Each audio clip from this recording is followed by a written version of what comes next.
This is Jay Reed's 1985 Porsche 928. A couple months ago, we had the pleasure of working with this fellow YouTuber. We upgraded the non-functioning stereo to a Blaupunkt Bremen SQR 46 DAB, along with the Helix Ci3 coaxial speakers in the front and the rear. Although this was technically considered phase 1 of Jay's audio upgrade, you can see from his reaction it was quite the success. And even though this sounds like it would be a simple install, like everything with Porsche, the process was not as straightforward as you would think.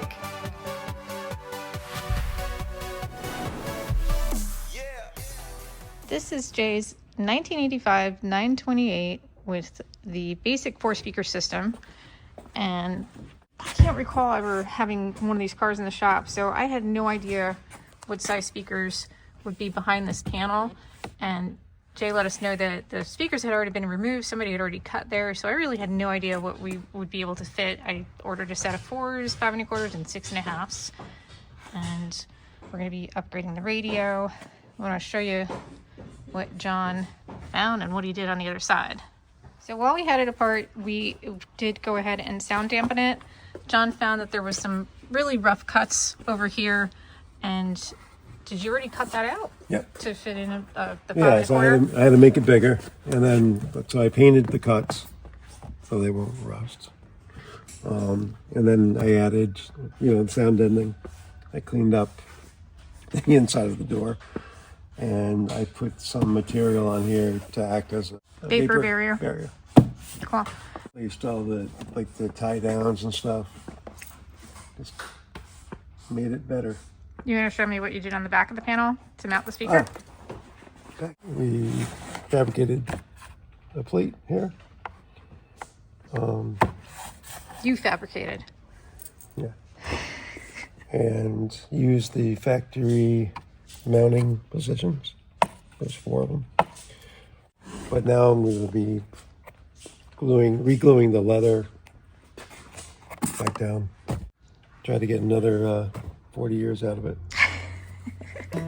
You can see on the driver's side what it looked like when John removed the door panel. Someone had previously replaced the original speakers with a set of 4-inch components using a 4x6 mounting plate. The rear speaker locations had not been modified, but they were a bit tricky to access.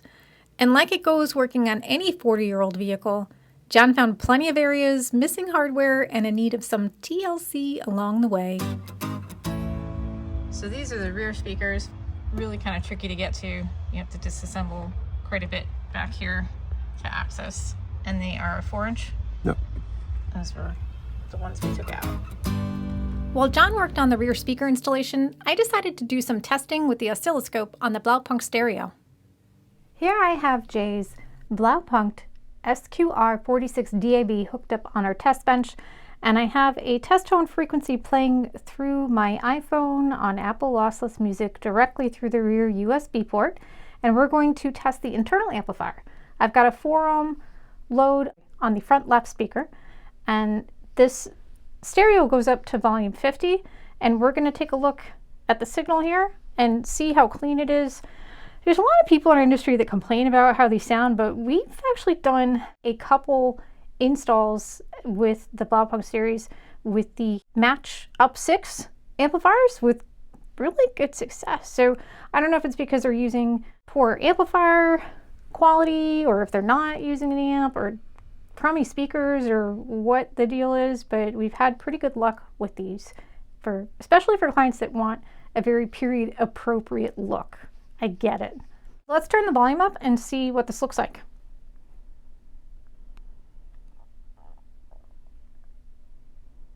Not bad.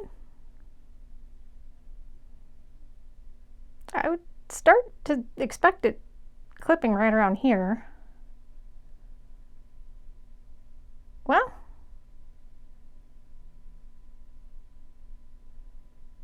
I am surprised.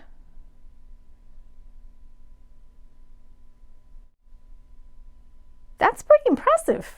I had to go all the way up to 47 to really see it start to clip.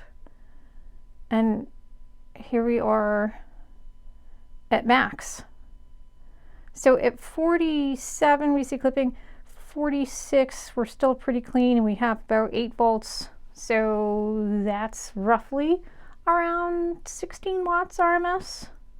if we're going by voltage squared divided by resistance. That's pretty good. Awesome. All right, so now I'm going to check the preamp, and this is really so Jay knows kind of what's the safe max volume before clipping, because he's going to be doing his audio system in stages, starting with the head unit and speakers, and then we're going to add the amplifier and subwoofer later on. So it's really important to know what those limitations are for him. All right, next we're going to check the preamp voltage. Now, on paper, they do rate this as 4 volts. I'm not sure if that's what we're going to actually see, but let's check it out. And we're connected to the front preamp at the moment.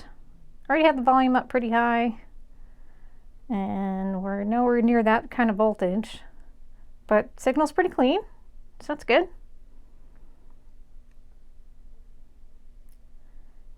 Yeah, at max, we are getting 2.29 volts on the front pre-out with the 1 kilohertz test tone. Let me see if we get anything different on the rear or the sub pre-out. Maybe that higher voltage is on the sub channel, which wouldn't be surprising. We'll switch that up real quick. So now I'm going to try the rear. Same frequency, same results. Yeah, 2.29. All right, let's switch it to the sub, which is a mono, kind of like how Sony does it. 40 hertz. There we go. All right, so that is what they did, and this kind of like what Kenwood does, where they give you typically higher voltage on the sub channel, and that's really where you really want that sensitivity. We've actually got more than 4. That's pretty impressive. Not what I was expecting, but like I said, I have installed a couple of these Blaupunkts, and they were clean with the jobs that we installed them. One was in a Pantera with an up6 DSP. The other was in an older Porsche 911. We also did it with an up6 DSP, which is actually speaker level. And both those cars sounded really clean, but if you do want to use the RCAs and expand your system, keep in mind you're going to get that higher voltage on the sub channel only. The other thing I wanted to point out, I forgot to mention, I did make sure that everything was flat before I actually went in and adjusted everything. So I'll just show you real quick. Bass, treble, balance, fader, EQ is off,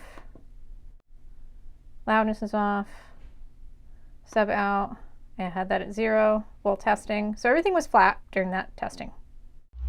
One thing that's nice about this particular Blaupunkt stereo is if you do have the original harness in the car, it actually just plugs right in. That's probably the only easy thing about this car too, right? It's a challenge. Yeah. It's definitely a challenge. Yeah. You're certainly not going to make any money doing this car. It's going back together way better. I'm finding bolts that I can put in place of missing ones. Tighten everything up. It's going to be very nice compared to what it was. One thing I was anxious to see is if he wanted to do a subwoofer, would the JBL Stadium Hub fit? And it does. The only thing is this cover probably won't go back on. Right. But that would be a really good next step. After John completed the installation, I spent some time adjusting the display illumination to try and get the perfect color match. And for those of you judging the condition of the cabin in this Porsche, I highly encourage you to check out Jay's YouTube channel, @JReed. He's since transformed this tattered interior, and it's looking quite sharp these days. He's also quite charming and very entertaining. It's worth a watch. Check him out. Yeah, a little yellow. I think that looks good. Thank you so much for watching, everyone. If you enjoyed this content, please remember to hit that like and subscribe button. And also, be sure to check out Jay's video detailing the stereo upgrade process at our shop.